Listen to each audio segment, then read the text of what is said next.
ఇప్పుడు నార్మల్గా ఒక ఆరోగ్యకరమైన శిశువు అని ఎప్పుడు అంటామంటే 37 వీక్స్ కంప్లీట్ అయ్యి బేబీ పుట్టాలండి. దాన్ని టర్మ్ గెస్టేషన్ అంటాము. తర్వాత నార్మల్ ఇండియన్ స్టాండర్డ్స్లో ఈ బర్త్ వెయిట్ అనేది 2.5 కేజీ నుంచి 4 కేజీ వరకు ఉండాల్సి ఉంటుందండి. 2.5 కేజీ లోపు కనుక ఉంటే దాన్ని లో బర్త్ వెయిట్ అంటాము. మోర్ దెన్ 4 కేజీ కనుక ఉంటే దాన్ని లార్జ్ ఫర్ గెస్టేషనల్ ఏజ్ అంటాము. సో నార్మల్గా లో బర్త్ వెయిట్ ఉన్న ప్రాబ్లమ్స్ వస్తాయండి. బర్త్ వెయిట్ 4 కేజీ ఏవో ఉన్నా కూడా చాలా కాంప్లికేషన్స్ వచ్చే అవకాశం ఉంటుంది. ముఖ్యంగా ఈ లో బర్త్ వెయిట్ మనము ఎవరిలో గమనిస్తామంటే ప్రీమెచ్యూర్ బేబీస్లో, అంటే గెస్టేషన్ కంప్లీట్ కానీ బేబీస్లో ప్రీమెచ్యూర్ బేబీస్ అంటాం వీటిలో. తర్వాత IUGR బేబీస్ అంటాము, ఇంట్రాయూటరైన్ గ్రోత్ రిస్ట్రిక్షన్, అంటే తల్లి సరైన పోషకాహారం తీసుకోకపోవడం వల్ల ఏదైనా మెడికల్ కాంప్లికేషన్స్ ఉండడం వల్ల, హై బీపీ కానీ తల్లికి ఇలాంటివి ఉండడం వల్ల మనకు పుట్టే బేబీస్ లో బర్త్ వెయిట్గా పుడతాయండి. ఆ తర్వాత ఈ పెద్ద బేబీస్ ఎలా పుడతాయి, మోర్ దెన్ 4 కేజీ ఉన్న బేబీస్ ఎక్కువగా డయాబెటిక్ మదర్స్కి మనం ఎక్కువ గమనిస్తూ ఉంటాము.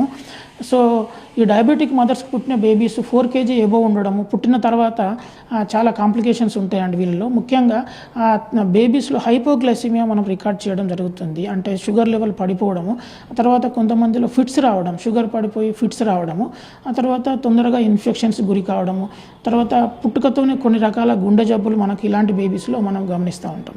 ఈ లో బర్త్ వెయిట్ ఉండడం వల్ల కూడా చాలా ప్రాబ్లమ్స్ వస్తాయండి. ముఖ్యంగా ఈ మనకు ప్రీమెచ్యూర్ బేబీస్లో లంగ్ డెవలప్మెంట్ సరిగా ఉండదు. సర్ఫెక్టెంట్ డెఫిషియన్సీ వల్ల ఈ RDS syndrome, respiratory distress syndrome అనేది మనం ఎక్కువ గమనిస్తూ ఉంటాం. పుట్టుకతోనే మనకు బేబీకి ఆయాసం రావడము, చాలా బేబీ డల్ అయిపోవడము, మనకు సాచురేషన్ లెవెల్ పడిపోవడము గమనిస్తూ ఉంటాం. రెస్పిరేటరీ డిస్ట్రెస్ అంటాం. ఇలాంటి బేబీల్లో ఇమీడియట్గా మనం చాలా ఎర్లీగా రెస్పాండ్ అయిపోయి వెంటిలేటర్ వేసుకోవడము, సర్ఫెక్టెంట్ రీప్లేస్మెంట్ థెరపీ చేయడము, ఇలాంటి సందర్భాల్లో మనం బేబీని కాపాడుకోవచ్చు అండి. ఇంకా చాలా కాంప్లికేషన్స్ మనం గమనిస్తాం లో బర్త్ వెయిట్ బేబీస్లో. ముఖ్యంగా ఈ హైపోగ్లైసిమియా కావచ్చు, ఎలక్ట్రోలైట్స్ ఇంబ్యాలెన్స్ కావచ్చు, తొందరగా ఎర్లీ ఆన్సెట్ సెప్సిస్ రావడము, పసరికలు జాండీస్ లెవెల్స్ మనం ఎక్కువ కావడము, సీజర్స్ రావడము, ఇలాంటివి మనం చాలా కాంప్లికేషన్స్ మనం బేబీస్లో గమనిస్తూ ఉంటాము. ఇలాంటి వాటికి కంపల్సరీ ICU అడ్మిషన్స్ అవసరం పడవచ్చండి.